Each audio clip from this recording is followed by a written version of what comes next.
बच्चों, तो आज मैं आपको देशभक्ति पढ़ाने वाली हूँ, जिसका हमारा टॉपिक है उधम सिंह। इससे पहले हम काफ़ी सारी जो हमारी स्टोरीज़ हैं उन्हें पढ़ चुके हैं। ठीक है, तो आज हम उधम सिंह जी की पढ़ने वाले हैं। सबसे पहले आपको यहाँ पर हमारे उधम जी की पिक्चर जो है वो आपको शो हो रही होगी, और आपने थंबनेल में भी देखी होगी उनकी पिक्चर।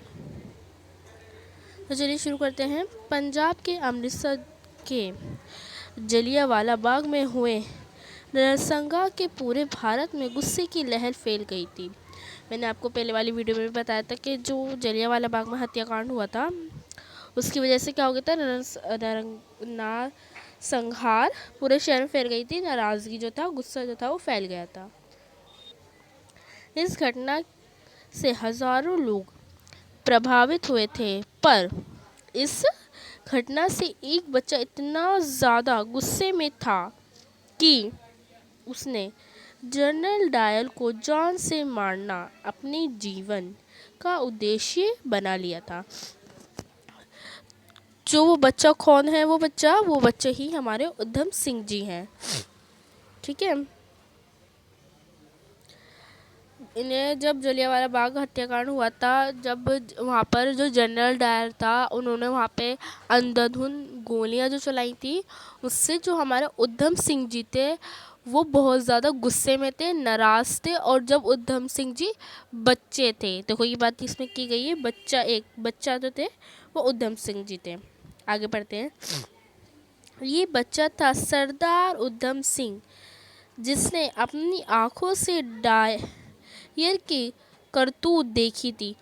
जो जनरल डायर था, ये वहाँ पर मौजूद थे। इन्होंने अपनी आँखों से देखा था कि जब वो जनरल डायर अंधाधुंध गोलियां चला रहा था, वह गवाह था, यानी वो गवाह थे कि मेरे सामने ही इन्होंने अंधाधुंध गोलियां चलाई हैं। उन हज़ारों भारतीयों की हत्या का जो जनरल डायर के क्रूर आदेश के कारण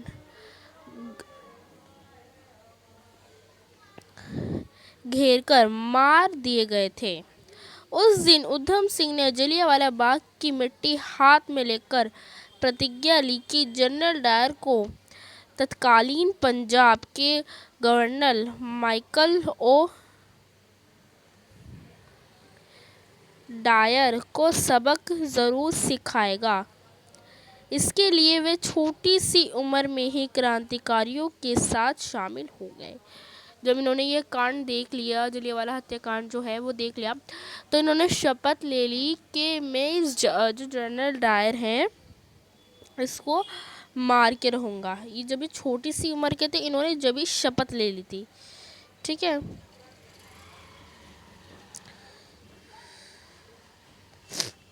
आगे बढ़ते हैं।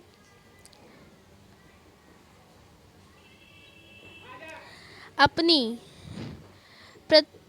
प्रतीक्षा को पूरी करने के लिए सरदार उधम सिंह क्रांतिकारियों से चंदा इकट्ठा कर देश के बाहर चले गए। उन्होंने क्या करा, लोग बागों से थोड़े थोड़े पैसे जितने भी उनसे बन सके चंदा इकट्ठा किया और हमारे मुल्क से बाहर चले गए, यानी हमारे देश से, हमारी कंट्री से बाहर चले गए।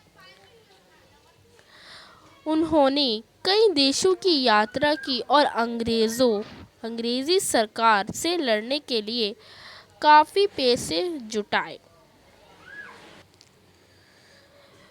साथ ही वे अपनी प्रतिज्ञा को पूरी करने के लिए मेहनत करते रहे।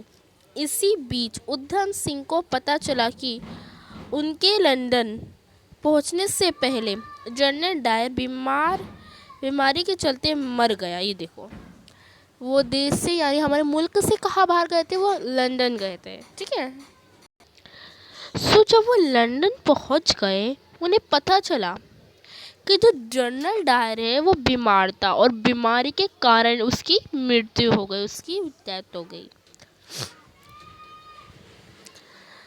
है। ऐसे में उन्होंने अपना पूरा ध्यान माइकल और डायर की मरने पर लगाया और अपनी ली गई प्रतिज्ञा को पूरा भी किया। तो उन्होंने क्या किया ऐसा, तो चलिए आगे बढ़ते हैं हम। छोटा सा पैराग्राफ हमारे ये और बचा है। 13 मार्च 1940 को रॉयल सेंट्रल एशियन सोसाइटी की लंदन के एक हॉल में बैठी थी। वहाँ माइकल और डायर भी स्पीकर्स में से एक था, यानी वो भी वहाँ पर मौजूद थे। कौन? माइकल और डायर। उधम सिंह ने उस दिन अपनी रिवॉल्वर एक मोटी किताब में छुपाई और वहाँ पहुँच गए, यानी जो उन्होंने बंदूक था, उनको जो हथियार था, उन्होंने एक मोटी सी बुक के अंदर छुपा रखा था ताकि किसी को पता न चले। बैठने के बाद उधम सिंह ने माइकल और डायर पर निशाना लगाया। उधम की चलाई हुई गोली डायर को लगी, जिससे उनकी तुरंत मौत हो गई। इसके साथ ही उधम सिंह ने अपनी प्रतिज्ञा पूरी की और जलियांवाला बाग कांड का बदला लिया। उधम सिंह ने वहां से भागने की कोशिश नहीं की और गिरफ्तार हो गए। उन पर मुकदमा चलाया गया और फांसी की सजा सुनाई गई।